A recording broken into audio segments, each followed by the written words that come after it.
السلام عليكم ورحمة الله وبركاته. إن الحمد لله نحمده ونستعينه ونؤمن به ونتوكل عليه ونعوذ بالله من شرور أنفسنا ومن سيئات أعمالنا. من يهده الله فلا مضل له ومن يضلله فلا هادي له، واشهد أن لا إله إلا الله وحده لا شريك له، واشهد أن محمدا عبده ورسوله. أما بعد، أعوذ بالله من الشيطان الرجيم. بسم الله الرحمن الرحيم. يا أيها الذين آمنوا اتقوا الله حق تقاته ولا تموتن إلا وأنتم مسلمون. يا أيها الناس اتقوا ربكم الذي خلقكم من نفس واحدة وخلق منها زوجها وبث منهما رجالا كثيرا ونساء، واتقوا الله الذي تساءلون به والأرحام إن الله كان عليكم رقيبا.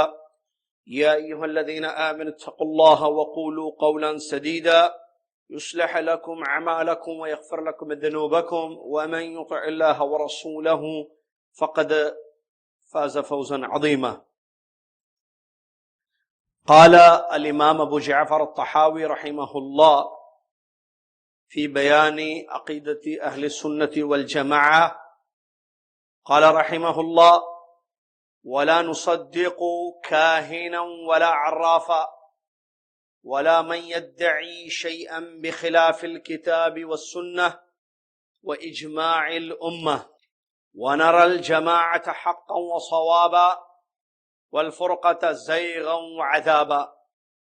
تمام تعریف اس اللہ عز و جل کے لیے ہے جس اللہ تبارک و تعالیٰ نے ہم سب کو اپنی عبادت کے لیے پیدا فرمایا، عبادت کا حکم دیا اور طریقہ بھی بتا دیا. اخلاص مطلوب ہے، شرک کو وہ پسند نہیں کرتا ہے. سبحان اللہ ما عظم شانہ، سبحان اللہ و بحمدہ، سبحان اللہ العظیم. صلاۃ والسلام ہو اللہ کے آخری نبی امام الانبیاء محمد الرسول اللہ صلی اللہ علیہ وسلم کی ذات گرامی پر، جنہوں نے ہم تک اللہ کا دین پہنچایا، توحید سمجھائی، شرک سے دور رہنے کا حکم دیا، کتاب و سنت پر عمل کرنے کی تاکید کی، اور ہمارے لیے ایک ایسا دین چھوڑ گئے جو واضح اور روشن ہے، سمجھ میں آنے والا ہے. اللہم صلی علی محمد وعلی آل محمد کما صلیت علی ابراہیم وعلی آل ابراہیم انک حمید مجید. اللہم بارک علی محمد وعلی آل محمد کما بارکت علی ابراہیم وعلی آل ابراہیم انک حمید مجید. حمد و صلات کے بعد 6 ذوالقعدہ 1439 ہجری مطابق 19 جولائی 2018 عیسوی عقیدۃ طحاویہ کا درس یہاں حارث بھائی کے مکان پر جو رحاب جدہ سعودی عرب میں ہے آپ کی خدمت میں پیش کیا جا رہا ہے. امام ابو جعفر الطحاوی رحمہ اللہ نے اہل السنہ والجماعہ کے عقیدے کو جو کتاب اور سنت کی روشنی میں ہے یہاں بیان کیا ہے. بہت ساری باتیں ہم پڑھ لیے ہیں، کچھ مختصر سی 2-3 باتیں باقی رہ گئی ہیں اس کتاب کی جو عقیدے سے تعلق رکھنے والی ہیں، جس کو ہم انشاءاللہ پڑھیں گے. امام ابو جعفر طحاوی رحمہ اللہ بیان فرماتے ہیں: ولا نصدق کاہنا ولا عرافا، اور ہم کسی کاہن یا عراف کی بھی تصدیق نہیں کرتے. ولا من يدعي شيئا بخلاف الكتاب والسنة واجماع الامہ، اور اگر کوئی ایسا دعویٰ کرے کہ جو کتاب اللہ اور سنت رسول صلی اللہ علیہ وسلم اور امت کے اجماع کے خلاف ہے تو ہم اس کو بھی تسلیم نہیں کرتے. ونرى الجماعة حقا وصوابا والفرقة زيغا وعذابا، اور ہم یہ سمجھتے ہیں، ہمارا یہ عقیدہ ہے کہ جماعت حق ہے اور صحیح ہے، اور فرقہ بندی گمراہی ہے اور عذاب ہے، کجروی ہے اور عذاب ہے۔ پہلی بات امام یا مصنف رحمۃ اللہ نے جو بیان فرمایا وَلَا نُصَدِّقُ كَاهِنًا وَلَا عَرَّافًا، کاہن اور عراف کی تصدیق ہم نہیں کرتے۔ ہمارا یہ عقیدہ ہے، یعنی اہل السنہ والجماعہ کا یہ عقیدہ ہے کہ کاہن یا عراف اور اس قسم کے جو لوگ ہیں جو غیب کی باتیں بتانے کا دعویٰ کرتے ہیں تو ہم اس کو تسلیم نہیں کرتے، ہم ان کی بات کو قبول نہیں کرتے۔ بعض علماء نے کہا کاہن اور عراف ایک ہی چیز ہے، کاہن اور عراف یہ عربی الفاظ ہیں جس کا مطلب ہے وہ لوگ جو غیب کی باتیں بتاتے ہیں یا دعویٰ کرتے ہیں کہ ہم جانتے ہیں کہ کل آپ کے ساتھ کیا ہوگا، یا آپ کی زندگی میں کیا ہوگا، آپ کے گھر میں کیا ہوگا، مستقبل کی باتیں بتانے کا دعویٰ کرتے ہیں کہ مستقبل میں آپ کے ساتھ فیوچر میں کیا ہوگا یہ ہمیں معلوم ہے اور ہم آپ کو بتا رہے ہیں، تو ان لوگوں کو کاہن اور عراف کہتے ہیں۔ جو مستقبل فیوچر غیب ہے، اللہ کے سوا کوئی نہیں جانتا کہ مستقبل کس کا کیا ہوگا، فیوچر کس کا کیا ہوگا، کل دنیا میں کائنات یا دنیا میں کیا ہوگا، کسی کی زندگی میں کیا ہوگا۔ اب یہ لوگ جو دعویٰ کرتے ہیں ان کو کہتے ہیں کاہن اور عراف۔ بعض علماء نے فرق کیا اور کہا کہ کاہن وہ ہے من یخبر عن الغیب فی المستقبل، جو مستقبل میں فیوچر میں غیب کی باتیں بتانے کا دعویٰ کرتا ہے یا خبر دیتا ہے کہ آپ کے ساتھ ایسا ہوگا، اس کو کاہن کہتے ہیں۔ اور عراف وہ کہتے ہیں جو بعض چیزیں بتاتا ہے اور کہتا ہے کہ یہ اگر ہوگا تو ایسے ہوگا مستقبل میں، اگر ایسے کل یہ ہوگا تو اس کا مطلب یہ ہوگا، تو مقدمات کو سامنے رکھ کر، کچھ چیزوں کو سامنے رکھ کر وہ بولتا ہے کہ یہ چیزیں اگر ہوں گی تو ایسا ایسے آپ کے ساتھ آپ کی زندگی میں ہوگا۔ بہرحال شیخ الاسلام ابن تیمیہ رحمۃ اللہ علیہ بیان فرماتے ہیں عراف کے بارے میں کہا گیا کہ یہ عراف کاہن کے لیے بھی لفظ استعمال کیا جاتا ہے، منجم اور رمال یہ بھی الگ الگ نام ہے، کاہن کہانت، عراف ٹھیک ہے، اور منجم وہ ستاروں کو دیکھ کر جو بتاتے ہیں کہ آپ کا ستارہ یہ ہے ایسے ہوگا، اس کو منجم، اور رمال وہ مٹی میں جو ہے مٹی پر کچھ لکیریں کرنا یا اس قسم حرکتیں کر کے بتاتے ہیں نیچے زمین میں ڈال کے کہ آپ کے ساتھ ایسے ہوگا ایسے ہوگا، یعنی سب تو یہ الگ الگ نام ہیں، چیز وہی ہے، اور یہ سب وہ لوگ ہیں ممن یتکلم، شیخ الاسلام ابن تیمیہ رحمۃ اللہ فرماتے ہیں ممن یتکلم فی معرفت الامور بہذه الطرق، وہ ایسے ایسے طریقوں سے کوئی زمین میں لکیریں کھینچ کر، کوئی ستاروں کو سامنے رکھتے ہوئے، کوئی نام پوچھ کر، مختلف طریقے ہیں ان کے، وہ طریقے اپناتے ہیں اور بتاتے ہیں کہ آپ کے ساتھ مستقبل میں ایسے ایسے ہوگا۔ تو ان لوگوں کی باتیں جو ہوتی ہیں ٹھیک ہے، یہ باتیں غیب سے تعلق رکھنے والی ہیں، کیا ان باتوں کی تصدیق کی جائے گی؟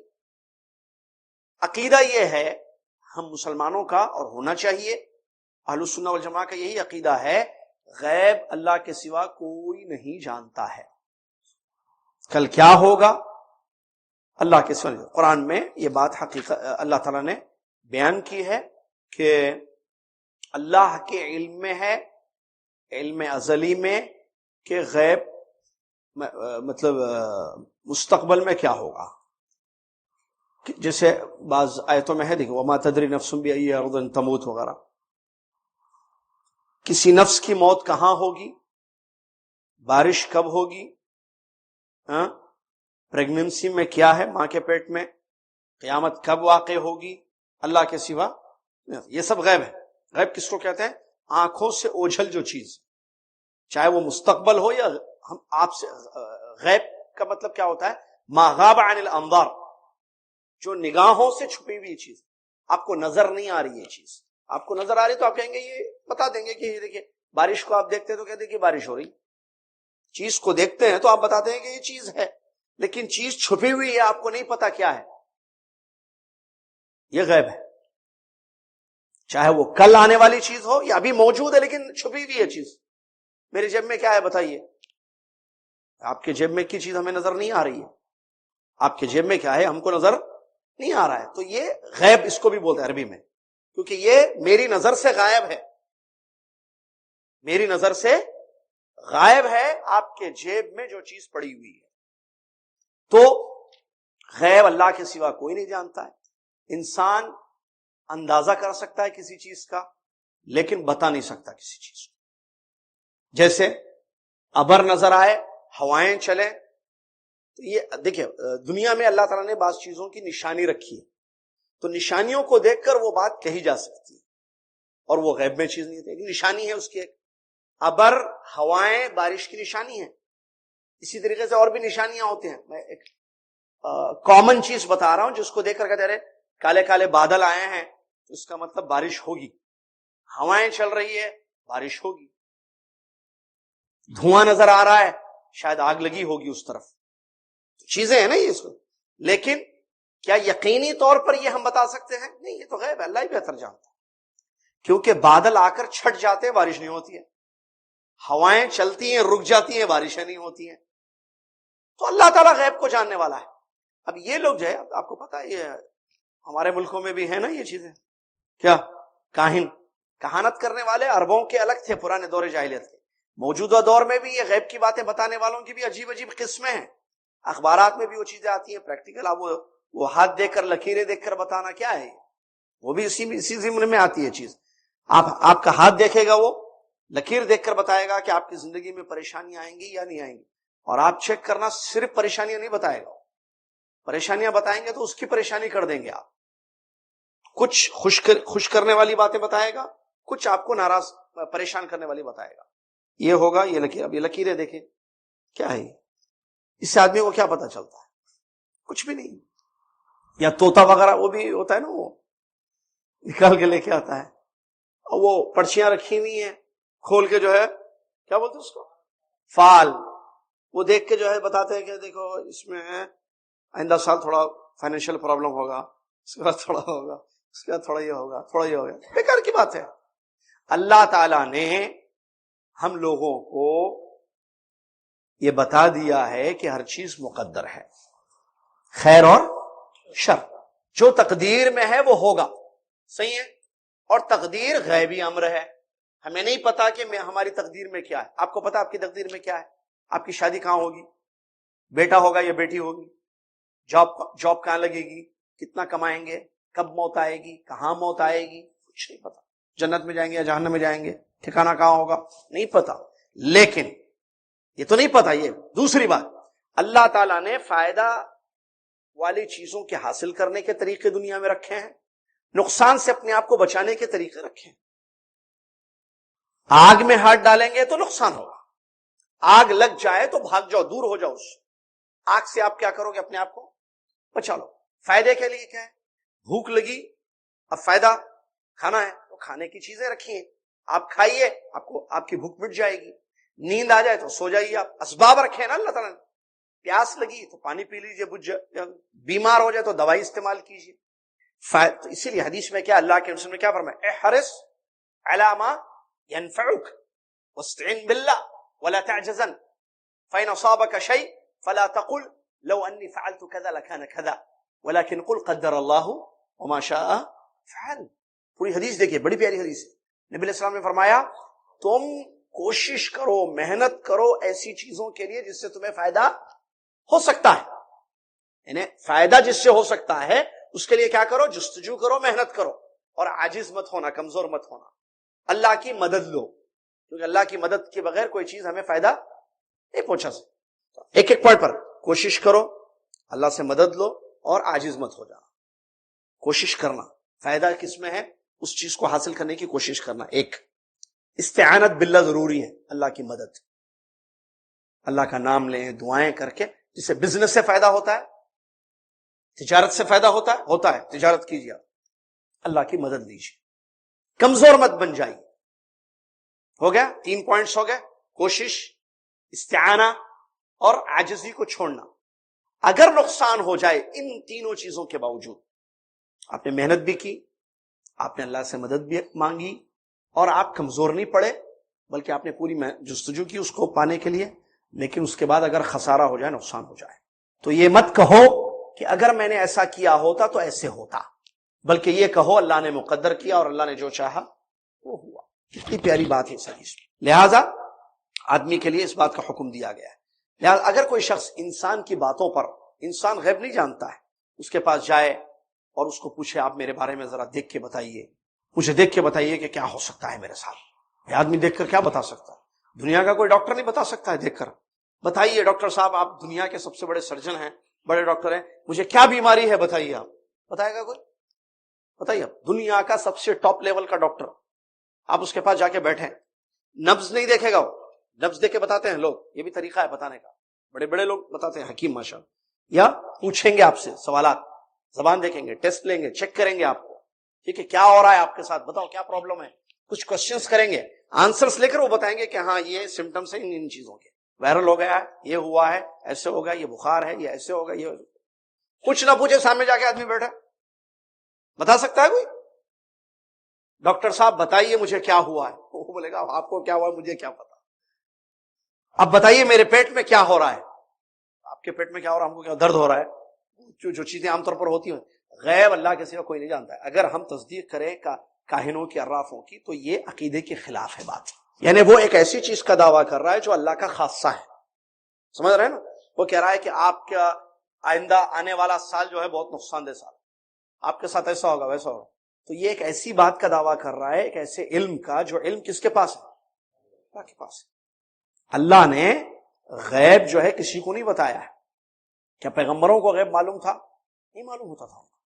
محمد صلی اللہ علیہ وسلم، اللہ قرآن میں کہتا ہے، کیا ہے وہ ایک آیت ہے جس میں یہ اللہ نے بات بیان کی ہے کہ اللہ کے سوا کوئی غیب نہیں جانتا، اور اللہ تعالیٰ اپنے پیغمبروں میں سے جس کو چاہے وحی کے ذریعے وہ بات بتا دیتا ہے۔ جب بات وحی کے ذریعے آ گئی تو ان کو غیب نہیں معلوم، یہ تو بتا دیا گیا نا، ان کو بتا دیا گیا۔ جیسے اگر کوئی آ کر آپ سے یہ کہے کہ ہم نے جو ہے الٹرا ساؤنڈ کیا ہے، آپ کی وائف کا بیٹا ہے آپ ہونے والا، اب کیا غیب معلوم ہو گیا آپ کو؟ آپ کی مسز کو، وائف کو ڈاکٹر نے کہا کہ آپ کو بیٹی ہونے والی ہے، تو کیسے معلوم؟ اس نے دیکھا ہے ٹی وی میں، چلو ٹی وی میں اس نے دیکھا ہے، آپ کو غیب معلوم ہو گیا کہ آپ کے گھر بیٹی ہونے والی ہے؟ نہیں، دیکھ کر اس نے بتایا، پیٹ میں بیٹی ہے دیکھ کر اس نے بتایا، اور آپ کو اس کی خبر سے معلوم ہو گئی چیز، یہ تو غیب نہیں ہوئی نا چیز۔ تو پیغمبروں کو اللہ تعالیٰ وحی کے ذریعے بتا دیتا، جیسا کہ تبوک میں اللہ کے نبی صلی اللہ علیہ وسلم نے یہودی عورت کی جو دعوت قبول کی تھی، اس میں جو زہر ملا ہوا تھا، کھانے سے پہلے نہیں معلوم تھا، جانے سے پہلے نہیں معلوم تھا۔ بعض لوگ جو ہے دعویٰ کرتے ہیں کہ نہیں ہمارے نبی صلی اللہ علیہ وسلم کو غیب کا علم ہے، وہ ایسی دلیلیں دیتے ہیں، نبی صلی اللہ علیہ وسلم وہاں جو ہے تھوک دیے، نہیں کھائے وہ، کیوں؟ کیونکہ غیب معلوم تھا ہمارے نبی صلی اللہ علیہ وسلم، اس لیے تھوک دیے، نہیں کھائے۔ غلط بات ہے۔ اللہ وحی کے ذریعے جو ہے اللہ نے بتا دی بات، اگر معلوم ہوتا کہ اس میں زہر ہوتا تو دعوت کیوں قبول کرتے تھے؟ ایک جاتے کیوں تھے، کھاتے کیوں تھے، اور صحابی کی موت ہوگی جو ساتھ میں گئے وہاں پر۔ تو یہ ایسا نہیں ہے، اللہ تعالیٰ وحی کے ذریعے جب بتا دے کسی نبی کو تو ان کو پتا چل جاتا ہے، یہ ہمارا عقیدہ ہے، وگرنہ اور وحی صرف پیغمبروں کے لیے ہوتی ہے، یہ بھی بات معلوم ہے۔ غیر نبی کی طرف وحی کسی انسان کو الہام بھی نہیں ہوتا، میرے ذہن میں آ گئی چیز، مجھے نظر آ گئی کوئی چیز، کیسے نظر آئے؟ نظر وہ چیز آئے گی جو سامنے ہے، نظر وہ چیز آئے گی جو سامنے ہے۔ لہٰذا ہمارا یہ عقیدہ ہے کہ غیب اللہ کے سوا کوئی نہیں جانتا۔ یہ لوگ جو دعویٰ کرتے، چاہے وہ کاہن ہو، عراف ہو، یا جو ہے یہ ستاروں کو دیکھ کر بتانے والے، نئے قسم کے، آپ کا نام اگر اس سے شروع ہوگا تو آپ کے ساتھ ایسے سے ہوگا، آتا نا وہ پتہ نہیں کچھ بولتے ہیں اس کو، انگلش نیوز پیپرز میں جو ہے آتا ہے ہوروسکوپ، بہرحال جو بولتے ہیں آپ کو پتا ہے نا سب، چلو معلوم ہے بس۔ تو اس میں باقاعدہ جو ہے وہ آتا ہے پیپرز میں، نیوز پیپر میں، کہ جو ہے ایسے ہوگا تو ایسا ہوگا، اور ستاروں کو دیکھ کر بھی آپ کا ستارہ، جملے لوگ بولتے ہیں، یہ بھی عقیدے کے خلاف ہے، نہیں بولنا چاہیے۔ جس سے کیا ہے، کسی کی زندگی میں پریشانی آ جائے، مصیبتیں آئیں، میں نے بتایا شروع میں درس میں، ہمارا ایمان ہے تقدیر پر، خیر اور شر، جو ہوگا وہ لکھا ہوا ہے، ہونے کے بعد ہمیں پتا چلتا ہے کہ یہ چیز ہماری زندگی میں واقع ہوئی ہے۔ زندگی میں مصیبتیں آنے کا مطلب ستاروں سے، ستارے خراب ہیں؟ نہیں، غلط بات ہے۔ انسان کی زندگی سے ستاروں کا کوئی تعلق نہیں ہے۔ انسان کی زندگی میں ہونے فائدے ہوں یا نقصان، ستاروں کو اللہ نے صرف 3 چیزوں کے لیے پیدا کیا ہے۔ نمبر 1 آسمان کی زینت. اچھا یہ 3 چیزیں کہاں سے معلوم؟ قرآن سے. کیا ہے؟ زیناہا بمصابیح، ہم نے ٹمٹماتے ہوئے جگمگاتے ہوئے ستاروں سے آسمان کو کیا کر دیا ہے؟ مزین کر دیا ہے. ایک ٹائپ کیا ہے؟ ستاروں کی پیدائش کا وجہ معلوم ہوتا ہے کہ خوبصورتی آسمان کی. نمبر 2 رجوم شیطانوں کو مارنے کا آلہ. نمبر 3 وبالنجم ہم یہتدون، ستاروں سے کیا ہوتا ہے؟ راستے معلوم ہوتا ہے. 3 چیزیں. 4 کوئی چیز نہیں، ستاروں سے کوئی تعلق نہیں. ستارے ہوں گے تو بارش ہوگی، حدیث میں موجود ہے. جو ایسے کہتا ہے وہ اللہ کا انکار کرتا ہے. ستاروں کی جو ہے قدرت، ستاروں کی تاثیر پر ایمان رکھتا ہے. کتاب توحید میں پڑھ لیا ہم نے اس کو بہت پہلے. تو ستاروں کا انسان کی زندگی سے کوئی لینا دینا نہیں. کسی کا کوئی ستارہ نہیں ہوتا ہے. آپ نہیں فلاں کے ستارے کمزور ہیں، ہمیشہ ان کی زندگی میں پریشانی آتی ہے. کیوں؟ ان کے ستارے کمزور ہیں. بھئی ان کے ستارے میرے کیسے ہو گئے؟ آپ کے کیسے ہو گئے؟ فاطمہ عائشہ زکریا کے کیسے ہو گئے؟ عبداللہ عبد الرحمن کے ستارے ہیں؟ نہیں ہے بھائی. ستارے کسی کا کوئی ستارہ نہیں ہوتا ہے. ہاں بچے آپ کے ہیں، شوہر ہے، بیوی ہے، دکان ہے، مکان ہے، تجارت ہے آپ کی. ستارہ آپ کا نہیں ہے. ستارے کمزور ہونا تو بات کی بات ہے. ستارہ کمزور کیسے ہوگا بھائی؟ ستارہ ہوتا ہی نہیں ہے. آپ کا ستارہ وہیں کٹ کرنا. میرا ستارہ نہیں ہے، میں خریدا نہیں خرید سکتا. ختم. Close the chapter from the beginning. آپ کے ستارے مول صاحب ایک منٹ یہ آپ کے ستارے جملہ کیا بول رہے ہیں آپ؟ میرے مکان ہیں، دکان ہے، اولاد ہے، ان کے بارے میں کچھ بولنا ہو تو بولیے. تربیت کیسے کروں ذرا؟ آپ کے ستارے، کلوز دا چیپٹر. ستارے میرے ہیں ہی نہیں. ستاروں کو اللہ نے پیدا کیا، اس کے 3 مقاصد ہیں جو قرآن میں بیان کیے گئے. چلیے، تو یہ غلط بات ہے. اس سلسلے میں سخت وعیدیں آئی ہیں. دیکھیے ابو ہریرہ رضی اللہ عنہ کی حدیث ہے، اگر ہم یقین کریں ان کی باتوں کو جو دعویٰ کرتے ہیں غیب کا، کاہن یا عراف وغیرہ. دیکھیے کیا ہے، مسند احمد کی حدیث ہے. اللہ کے نبی ابو ہریرہ رضی اللہ عنہ کی مسند احمد میں حدیث موجود ہے. ابو ہریرہ رضی اللہ عنہ حدیث کے راوی ہیں، کہتے ہیں کہ اللہ کے نبی نے ارشاد فرمایا، جو کسی کاہن کے پاس آئے یا عراف کے پاس آئے، فصدقہ بما یقول، اور اس کی باتوں کو سچ سمجھے. کیا کرے؟ جا کر اس کی باتوں کو سچ سمجھے. فقد کفر بما انزل علی محمد صلی اللہ علیہ وسلم، تو اس نے اس چیز کا انکار کیا جو محمد صلی اللہ علیہ وسلم پر اتاری گئی ہے. قرآن کا انکار کیا. اللہ اکبر. کون؟ جو تصدیق کرے، سچ مانے. تو اس میں وعید آئی. مسلم شریف کی ایک حدیث ہے، اللہ کے نبی صلی اللہ علیہ وسلم فرماتے ہیں، جو کسی عراف کے پاس آئے اور اس سے پوچھے کوئی غیب کی چیزیں، کل کیا ہوگا، میرے ساتھ کیا ہوگا، میری زندگی میں، تو اللہ تعالیٰ لم تقبل، نبی صلی اللہ علیہ وسلم فرماتے لم تقبل لہ صلاۃ 40 لیلہ، 40 دن کی نماز اس کی قبول نہیں ہوتی. دیکھیں وعید ہے یا نہیں ہے سخت. اگر کوئی جائے تصدیق کرے، پوچھے عراف کے پاس. تو دونوں حدیثوں پر غور کیجئے. پہلی حدیث مسند احمد کی ہے اور دوسری حدیث کس کی ہے؟ مسلم شریف کی. دونوں حدیثوں میں کیا؟ پہلے میں یہ ہے کہ اس نے کفر کیا، انکار کرتا ہے وہ دین کا، اسلام کا یا قرآن کا. دوسری میں کیا؟ 40 رات یعنی 40 دن اس کی نماز قبول نہیں ہوگی. اللہ تعالیٰ نے فرمایا قل لا يعلم، حقیقت ہے جو قرآن سے ثابت، اس آیت سے جو سورہ نمل کی آیت ہے. قل لا يعلم من في السماوات والارض الغیب الا اللہ وما يشعرون ایان یبعثون. کہہ دیجئے اے محمد صلی اللہ علیہ وسلم، کیا آسمانوں میں اور زمین میں غیب اللہ کے سوا کوئی نہیں جانتا ہے. آسمان اور زمین میں غیب اللہ کے سوا کوئی نہیں جانتا ہے، اور لوگوں کو نہیں پتا کہ ان کو کب قیامت کے دن اٹھایا جائے گا، کیونکہ قیامت کے دن کا اٹھایا جانا، بعث بعد الموت، یہ بھی غیب ہے.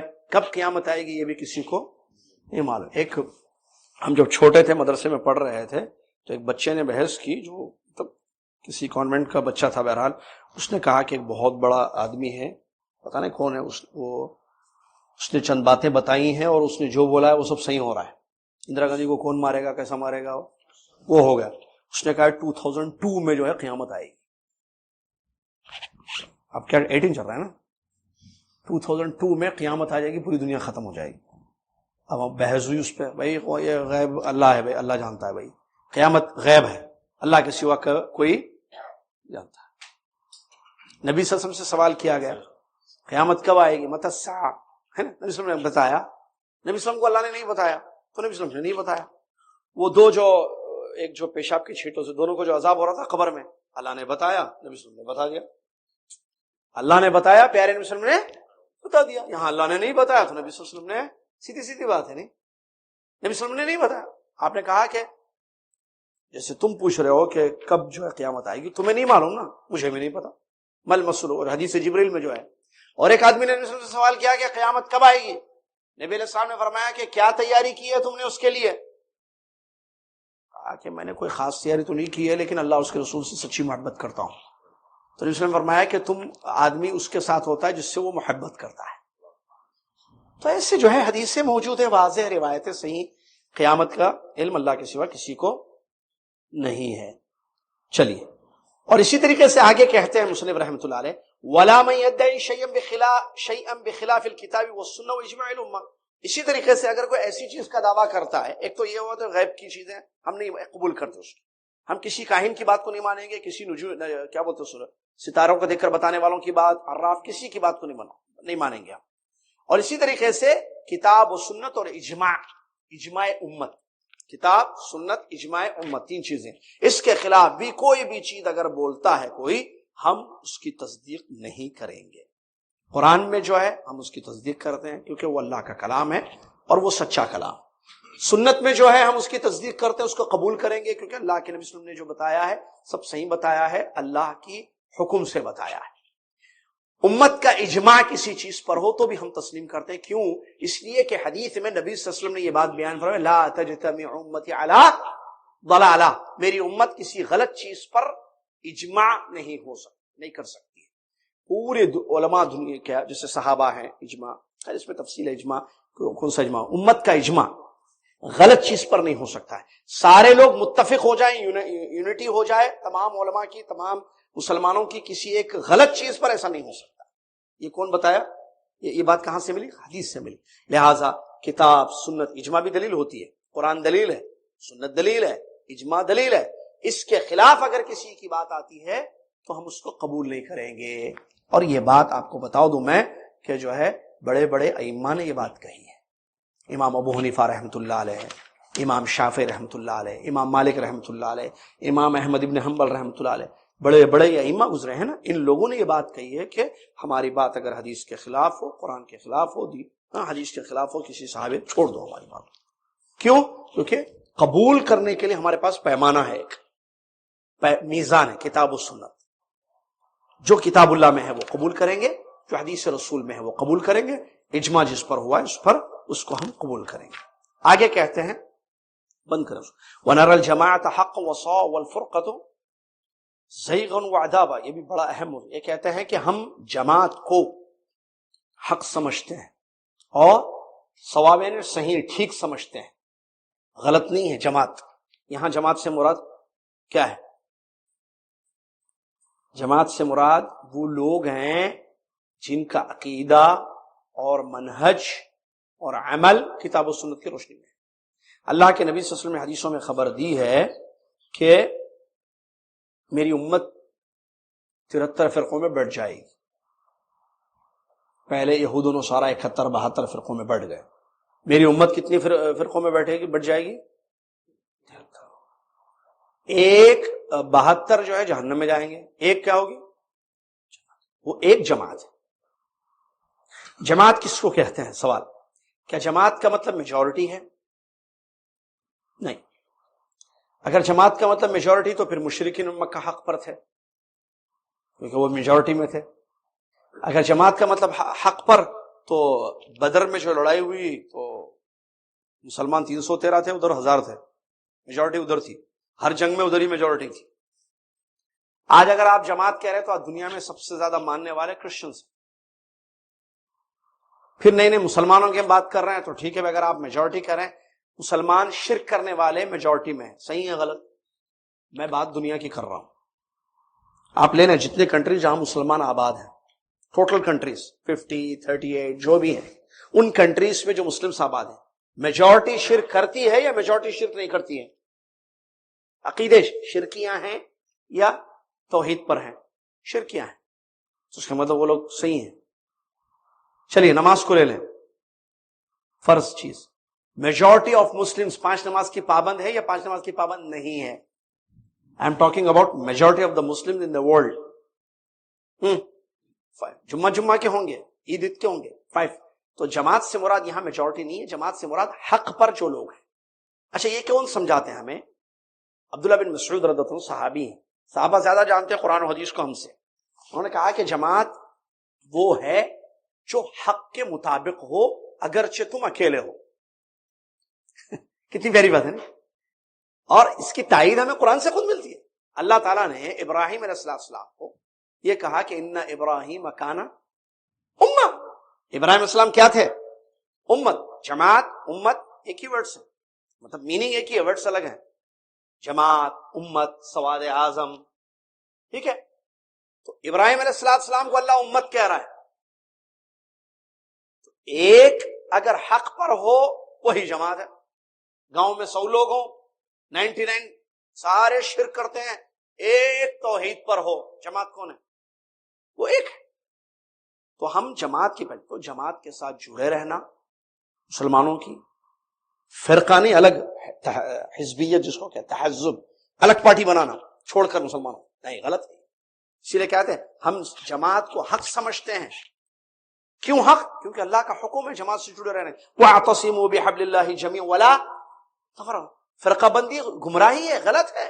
نبی صلی اللہ علیہ وسلم نے حدیث میں پیشین گوئی کی ہے. اس کا مطلب یہ نہیں ہے کہ یہ اچھی چیز ہے جو ہوگی 73 فرقے, نہیں, ایک چیز ہوگی اچھی نہیں ہے وہ.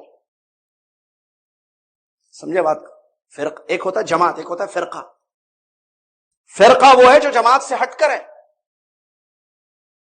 ایک دیکھیے 10 لوگ ایک اللہ کی عبادت کر رہے ہیں مل کر, سب ایک اللہ کی عبادت کرتا ہے, اللہ کے ساتھ کسی کو شرک نہیں کرتا ہے. اب جو ہٹے گا شرک کرے گا یہ فرقہ کر رہا ہے. ہٹنا یہ فرقہ بندی ہے. جڑے رہیے جماعت سے, آپ جماعت سے جڑے رہیے. حدیثوں میں نبی صلی اللہ علیہ وسلم نے خبر دی, ایک جماعت اسی کو جماعت کہتے ہیں جو حق پر ڈٹی رہے گی. حدیثیں پوری کلیکٹ کریں جو اس ٹاپک پر آئی ہیں تو آپ کو پتہ چلے گا. ایک حدیث میں اس نے فرمایا کہ ہمیشہ 73 میں سے ایک تو ہوگی. دوسری حدیث میں لا تزال طائفة من امتی ظاہرین علی الحق. نبی صلی اللہ علیہ وسلم نے فرمایا کہ ہمیشہ حق پر ڈٹے رہیں گے وہ لوگ یہاں تک کہ اللہ کا حکم آئے گا. ہمیشہ کا مطلب پیارے نبی صلی اللہ علیہ وسلم سے لے کر اب تک اور قیامت. لا تزالو کا مطلب کیونکہ عربی میں حدیثیں ہیں, حدیثیں ساری عربی میں ہیں, اس کا مطلب یہ ہے کہ ہر پیریڈ میں, ہر زمانے میں وہ ایک جماعت ہوگی جس کو اہل سنہ والجماعت. نام الگ ہو سکتے ہیں, چہرے الگ ہو سکتے ہیں, لینگویجز ڈیفرنٹ ہو سکتے ہیں, کیا کہتے ہیں رہن سہن کا طریقہ الگ ہو سکتا ہے, لیکن دین ایک ہوگا. کیا ہوگا دین؟ آج سے اب صحابہ کیا کہتے تھے؟ اللہ کہاں ہے؟ اگر ہمیں اللہ کے بارے میں عقیدے پہ بات دیکھیں, جماعت کو دیکھتے ہیں, صحابہ اللہ کے بارے میں کیا کہتے ہیں؟ اللہ کہاں ہے؟ عرش پر. تابعین نے کیا کہا؟ تبع تابعین نے کیا کہا؟ اس کے بعد امام بخاری رحمۃ اللہ علیہ نے کیا کہا؟ آج کیا کہتے ہیں؟ آج ہیں وہ لوگ جو یہ کہتے ہیں کہ اللہ عرش پر ہے. نہیں, میں کہہ رہا ہوں وہ لوگ جو کہتے ہیں اللہ عرش پر ہے, صحیح وہ عقیدہ اللہ ہر جگہ نہیں ہے, اللہ عرش پر ہے. نہیں, میں زیادہ تر کیوں نہیں, کیا آج ایسے لوگ ہیں جو یہ کہتے ہیں کہ اللہ عرش پر ہے؟ میں تو بولتا ہوں, آپ بھی بولتے ہیں, یہ دیکھیں سب بول رہے ہیں, یہ سامنے ہے. اور بھی چل کل مسجد ازیہ میں ملیں گے لوگ, انڈیا میں, پاکستان میں بھی ہیں, ہمارے بنگلہ دیش میں بھی ہے, سری لنکا میں بھی ہے, کچھ ہوں گے جو یہ کہتے ہیں. تو اس کا مطلب یہ حق ہے. تو جماعت کی پہچان کیا ہوگی؟ جماعت ہوگی ہر دور میں حق پر ڈٹی رہے گی, ان کو نقصان پہنچانے کی کوشش کی جائے گی لیکن کچھ نہیں ہوگا. یہ بھی بات حدیث میں اس میں بیان ہے. کیا ہے ان کی پہچان؟ وہ کتاب و سنت کے مطابق ان کا عقیدہ ہوتا ہے, فہم سلف. کتاب سنت فہم سلف, 3 چیزیں ان کے پاس ہیں, قرآن حدیث, اور ایک ہوتی ہے سمجھ, قرآن و حدیث کی سمجھ. وہ قرآن کو اپنے دماغ سے یا کسی اور کے دماغ سے نہیں سمجھتے ہیں, صحابہ نے جیسے سمجھا ویسے سمجھتے ہیں. حدیثوں کو اپنے دماغوں سے نہیں سمجھتے بلکہ صحابہ نے جیسے سمجھا ہے حدیثوں کو ویسے وہ سمجھتے ہیں. تو جن کے پاس کتاب و سنت ہے اور صحابہ کا فہم ہے وہ کیا ہیں؟ وہ لوگ جماعت ہیں. وہ جماعت ہے, وہی سواد اعظم ہے, وہی امہ ہے, وہی طائف منصورہ ہے, وہی فرقہ ناجیہ ہے, وہی نجات پانے والے لوگ ہیں. اللہ تعالیٰ نے فرمایا شرع لکم واعتصموا بحبل اللہ جميعا ولا تفرقوا. تم سب اللہ کی رسی کو مضبوطی سے تھامے رکھنا اور فرقوں میں مت بٹ جانا. دیکھیں اللہ روک رہا ہے فرقوں میں بٹنے سے, کیونکہ اس کا مطلب اسی آیت سے یہ معلوم ہوا کہ دیکھو تم سب یہ کہاں سے ان کا یہ عقیدہ؟ یہ بتا رہے ہیں کہ ہمارا یہ عقیدہ ہے کہ جماعت حق ہے اور فرقہ بندی غلط ہے. صحیح جماعت ہے، اور جو فرقہ بندی ہے الگ الگ گروپس، کیا بولتے ہیں، گروپ بندی بولتے ہیں نا اس کو، گروپ بندی بھی بولتے ہیں، فرقہ بندی گروپ بندی، یہ کیا ہے؟ غلط ہے، باطل ہے، زیغ ہے. یہ کیا دلیل اس کی؟ اللہ نے فرمایا، اللہ کا حکم ہے وَاعْتَصِمُوا بِحَبْلِ اللَّهِ جَمِيعًا وَلَا تَفَرَّقُوا. تم سب مل کر، کیا مطلب سب مل کر؟ جماعت ہے یہ، اللہ کی رسی کو مضبوطی سے. حبل اللہ، حبل اللہ کیا ہے؟ اللہ کی رسی کا مطلب، حبل کا مطلب رسی. کیا مراد ہے یہاں رسی سے؟ دین، شریعت جو اللہ نے اتاری ہے، کتاب و سنت اور صحابہ کا فہم مضبوطی سے تھا. وَلَا تَفَرَّقُوا، فرقوں میں مت بٹ جاؤ. اللہ منع کر رہا ہے فرقہ بندی سے. دوسری آیت اللہ نے فرمایا وَلَا تَكُونُوا كَالَّذِينَ تَفَرَّقُوا وَاخْتَلَفُوا مِن بَعْدِ مَا جَاءَهُمُ الْبَيِّنَاتُ وَأُولَٰئِكَ لَهُمْ عَذَابٌ عَظِيمٌ. وہی دے آئی ہیں سورہ آل عمران کی آیت ابھی جو میں نے پڑھی. تم لوگ ان کے جیسے مت ہونا. کن کے جیسے؟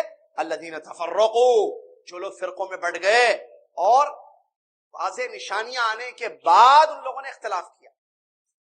اللہ کی طرف سے واضح بینات نشانیاں آئے، جب اللہ کی طرف سے نشانی آئے تو اس کو قبول کرنا تھا، دلیل آ گئی تو اس کو ایکسپٹ کرنا تھا. ان لوگوں نے کیا کیا؟ اختلاف کیا. تو اختلاف ہوا، فرقہ بندی کی شکل اختیار کر گیا. اختلاف ہوا تو اختلاف کو ختم کرنا کس چیز کی روشنی میں؟ میں نے بمبئی میں پچھلے جو ہے مہینے میں ایک بڑا اہم یہ کیا اسی پر موضوع تھا، سلیقہ اختلاف. بڑا علمی باتیں تھی بہرحال تھوڑی سی. وہاں میں نے بتایا یہ بات، یہ پوائنٹ، اختلاف ہو سکتا ہے، فرقہ بندی نہیں ہونا. سمجھ رہے ہیں؟ اختلاف ہو سکتا ہے، اس کی بھی تفصیل ہے. خیر، اختلاف تضاد ہے، اختلاف تنوع ہے، تھوڑی سی علمی باتیں ہیں، بہرحال ٹائم نہیں ہے بتانے کا. ٹھیک ہے، جیسے یا بتا دوں، ہلکا سا بتا دوں.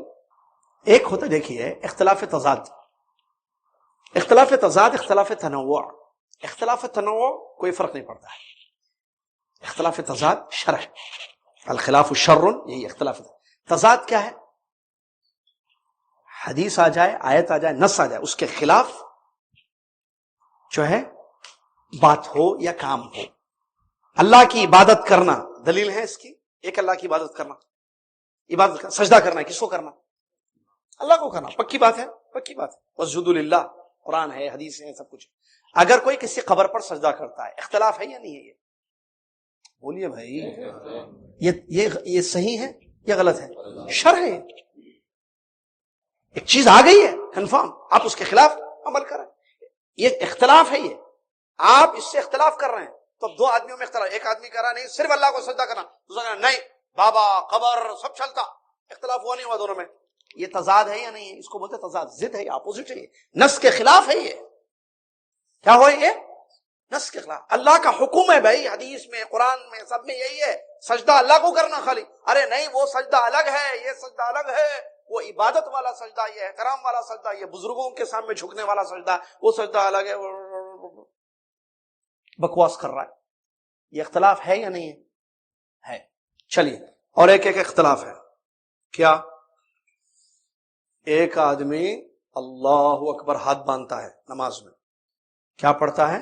سبحانک اللہم و بحمدک، ثنا پڑھ رہا ہے. اور ایک آدمی پڑھ رہا ہے اللہم اہدنی، وہ اللہم باعد بینی و بین خطایا کما باعدت بین المشرق والمغرب. سمجھ آ رہا ہے؟ اختلاف ہے یا نہیں ہے؟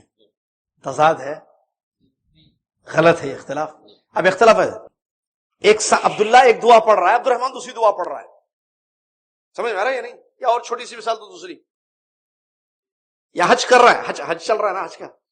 ایک آدمی جو ہے اللہم لبیک حجتن، حج افراد کا احرام باندھ رہا ہے، اونلی حج افراد، نو عمرہ نو قربانی. دوسرا اس کا ساتھی ہے اللہم لبیک عمرتن متمتعا بہا الی الحج، تمتع کر رہا ہے. اختلاف ہوا یا نہیں ہوا؟ ارے یہ شرع ہے، یہ نہیں ہے. یہ کیوں؟ اس کی بھی دلیل ہے، اس کی بھی. دعائیں الگ الگ بھی ہوتی ہیں نا، یہ کہ یہ پڑھ رہا ہے، وہ دوسرا وہ پڑھ رہا ہے. صحیح ہے یا نہیں؟ ختم. یا ایک اور ایک چھوٹی مثال، ایک آدمی بکرا کاٹ رہا ہے 10 ذی الحجہ کو، دوسرا آدمی اونٹ کی قربانی دے رہا ہے. اختلاف ہوا یا نہیں ہوا؟ بولیے بھائی. سسرال والے اونٹ کاٹ رہے ہیں، داماد جی جو ہے بکرا ذبح کر رہے ہیں. اختلاف ہوا ہی نہیں ہوا؟ کیا اختلاف غلط ہے؟ یہ نہیں ہے. سمجھ میں آ گئی نا بات؟ بس یہ تھی.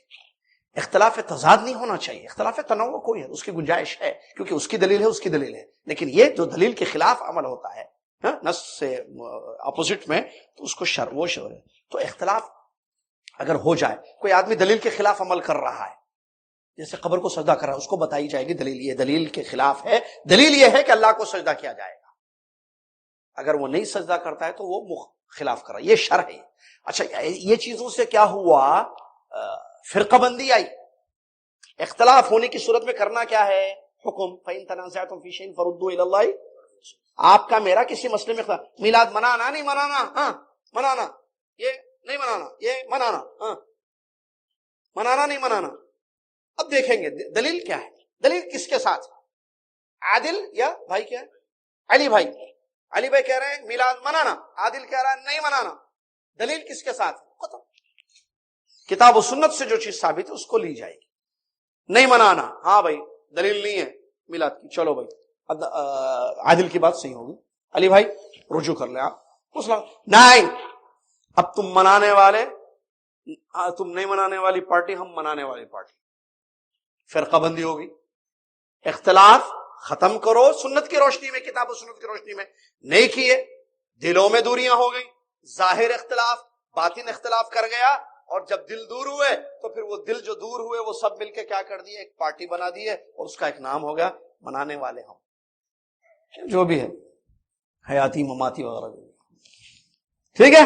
تو ایسے یہ فرقہ بندی ہے، مذموم ہے، یہ بری چیز ہے، اس سے نقصان ہوگا ہی نہیں ہوگا۔ دشمن نے کہا اچھا two I thought one, they are two۔ Japan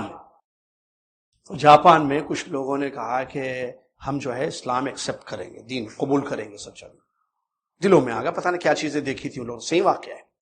تو ان لوگوں نے کہا کہ ٹھیک ہے، کیا کریں؟ ٹوکیو جو کیپٹل ہے وہاں کا، کہا کہ ادھر مسلمان رہتے ہیں، ان سے کانٹیکٹ کریں گے۔ اب وہاں کانٹیکٹ کیے تو انڈونیشی ملے، تو ان لوگوں سے بولا بھائی ہم لوگ جو ہے، ہم لوگ کچھ ہیں، کافی لوگ ہیں، ہم لوگ سارے لوگ ہم اسلام قبول کرنا چاہتے ہیں، کین یو ایکسپلین اسلام؟ انہوں نے کہا ٹھیک ہے، آپ اسلام قبول کرنا بہت اچھی بات آئی ہے، دیکھیے اسلام میں جو ہے ایسا ہے، شافعی مسلک قبول کر لیجئے، آپ سب شافعی بن جائیے۔ جاپان دماغ اوکے، بات پلے نہیں پڑی، دوسرے گروپ سے ملے، وہ لوگ حنفی مسلک کو فالو کرنے والا، ان لوگوں نے کہا کہ دیکھو آپ ایکسپٹ کر لو، مسلمان بن جاؤ، اور جو ہے یہ ایک طریقہ ہے، ایک مسلک ہے، یہ دیر آر ڈفرنٹ مسلکس ہمارے پاس ہیں، ایک یہ ہے، ایک یہ ہے، تھاٹس بولتے ہیں نا دیکھو، تو آپ اس کو قبول کر لو۔ جاپان دماغ بولا ہم سمجھے ایک ہے، یہاں تو دو مل گئے، انڈونیشین الگ ہے، یہ دوسری کون سی کنٹری کے تھے پتہ نہیں کہاں کے، ان لوگوں نے کہا نا اس کا مطلب ہم اگر اور پوچھیں گے تو اور نکلیں گے، it means they are more than one, ہم سمجھے ون ہے، یا تو ایک سے زیادہ نظر آ رہے ہیں، اس سے تو ہمارا بدھزم کیا ہوگا، وہی اچھا ہے، اپنے اس میں رہے، چھوڑ دیے، ارادہ بدل دیے۔ انہوں نے کہا کہ ہم تو سمجھ رہے تھے کہ اسلام ایک ہے، یہاں تو یہاں الگ الگ مسئلے دیکھ رہے ہیں۔ بہرحال چلیے، اختلافات نہیں ہونا چاہیے، اختلافات کتاب و سنت کی روشنی میں ختم کرنا چاہیے۔ اللہ تبارک، اللہ کے نبی صلی اللہ علیہ وسلم نے فرمایا، حدیث سنیے، اس کی بھی دلیل مسلم شریف کی حدیث ہے، ابو ہریرہ حدیث کے راوی نے مسلم فرمایا، اللہ تعالیٰ تم سے تین چیزوں کو پسند کرتا ہے اور تین چیزوں کو پسند نہیں کرتا ہے۔ اللہ تعالیٰ چاہتا ہے کہ تم اس کی عبادت کرو اور اس کے ساتھ کسی چیز کو شریک نہ کرو، اور اللہ تعالیٰ چاہتا ہے کہ تم سب اللہ کی رسی کو مضبوطی سے تھامے رکھو اور فرقہ بندی سے اپنے آپ کو بچاؤ۔ اور اللہ تعالیٰ ناپسند کرتا ہے بیکار کی باتوں کو، قیل و قال کو، زیادہ سوالات کو اور مال کو ضائع کرنے سے۔ اسی طریقے سے ترمذی کی ایک حدیث ہے جس میں اللہ کے نبی صلی اللہ علیہ وسلم، عبداللہ بن مسعود رضی اللہ عنہ کی وہ حدیث ہے، عبداللہ رسول صلی اللہ علیہ وسلم نے ارشاد فرمایا، نبی صلی اللہ علیہ وسلم نے روایت کیا ہے، اللہ کے نبی صلی اللہ علیہ وسلم نے ارشاد فرمایا، تین چیزیں جو ہے مسلمان اس کو جو ہے تین چیزیں اچھی ہیں جو مسلمان کو کرنی چاہیے۔ ایک اخلاص العمل للہ، عمل کو خالص اللہ کے لیے کرنا، نمبر دو جو ہے جو ائمۃ المسلمین ہیں ان کے لیے نصیحت کرنا، اور تیسری چیز جماعت سے جڑے رہنا، جماعت سے جڑنا۔ تو یہ بھی جو ہے ترمذی کی حدیث ہے جس سے جو ہے یہ بات معلوم ہوئی ہے، ٹھیک ہے۔ چلیے، اور اللہ تعالیٰ نے قرآن میں ایک آیت میں بیان فرمایا جو سورہ انعام کی آیت ہے، اس میں بھی اس بات کی مذمت کی گئی ہے، وعید سنائی گئی ہے، کس کی؟